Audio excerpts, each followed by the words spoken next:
Hallo, guten Tag. Hallo, guten Tag. Wie geht's?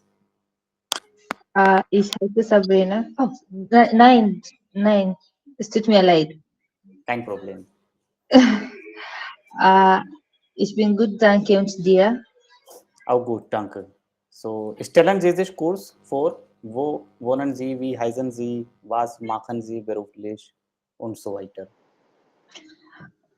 Okay, ich heiße Sabrina, ich komme aus Tansania, ich wohne in Dar es Salaam, hier in Tansania, Mhm. und ich bin 24 Jahre alt.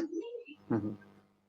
Ich bin Studentin von ich bin ein Durchstudentin, Okay. ja.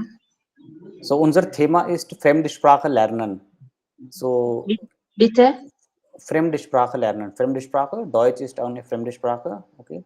So, wir sprechen über das Thema. Möchten Sie darüber sprechen? Fremdsprache lernen?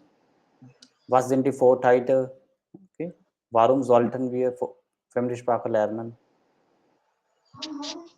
Fremdsprachen lernen. Ja, Okay.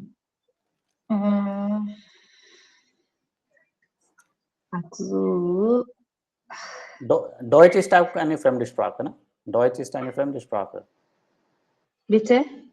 Deutsch ist eine Fremdsprache. Ja, deutsche Ja. Sprache. So, warum lernen Sie Deutsch? Ich lerne Deutsch, weil ich musste zu Deutschland gehen. Okay, und in Deutschland, was machen Sie? Äh,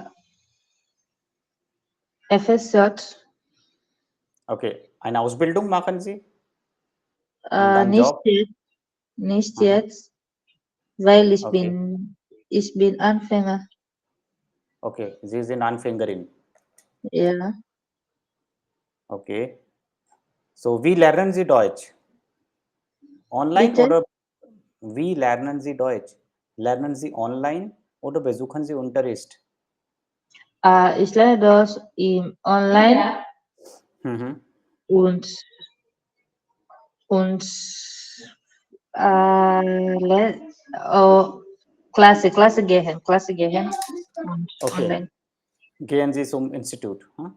Gehen Sie zum Institut? Go- Deutsch-Institut. Goethe Institute. Okay, okay.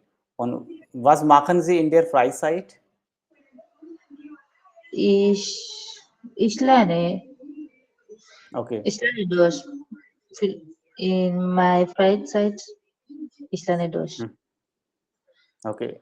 Treiben Sie Sport? Treiben Sie Sport? Nein, ich liebe nicht Sport. Okay. So, was machen Sie, wenn Sie Freizeit haben? Wenn Sie Freizeit haben, wenn Sie keinen Unterricht haben,